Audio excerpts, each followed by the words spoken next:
నిన్నటిదాకా కుంభకోణాల మీద జగన్ మీద చేసిన ఆరోపణలు ఇవాళ అకస్మాత్తుగా అద్భుతాలు అయిపోయినాయి.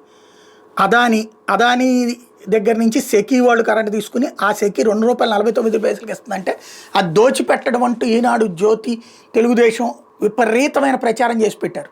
తీరా చూస్తే ఇప్పుడు ఆ ₹2.49 కంటే తక్కువ ఇచ్చేవాడు ఎవడూ లేడని అంతకంటే ఎక్కువ పెట్టి కరెంటు కొనుక్కోవడానికి సిద్ధపడుతున్నారు. ఇది నెంబర్ 1. అది ఇప్పుడు అద్భుతం.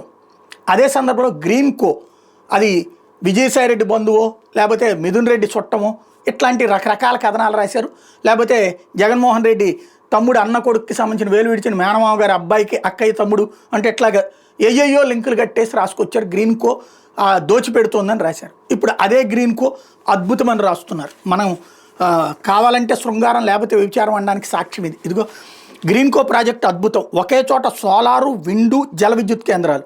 మోడీ బాబు నాయకత్వానికి నిదర్శనం. ఇది ఇంధన మంత్రి ప్రహ్లాద్ చెప్పినటువంటిది. ఒకే చోట నీళ్ళని దాన్ని మళ్ళీ వాడటం ద్వారా నీళ్ళ నుంచి కరెంట్ తీస్తారు, అక్కడే విండ్ పవర్ తీస్తారు, అక్కడే సోలార్ పవర్ తీస్తారు. ఇది గ్రీన్ కో ప్రాజెక్టుకి సంబంధించి. దాన్ని దోచిపెడుతున్నారని అప్పుడు రాసి ఇప్పుడు అది అద్భుతం అని చెప్పి కేంద్ర మంత్రి వచ్చి చెప్పి ఇది చంద్రబాబు మోడీల యొక్క విజన్ అన్నటువంటిదేమో మధ్యలో వీళ్ళు యాడ్ చేస్తారనమాట. ఓవరాల్గా ఇది జరిగేది మన రాష్ట్రంలో. మొన్నటిదాకా గ్రీన్ కో దుర్మార్గపు సంస్థ, అదాని దుర్మార్గపు సంస్థ.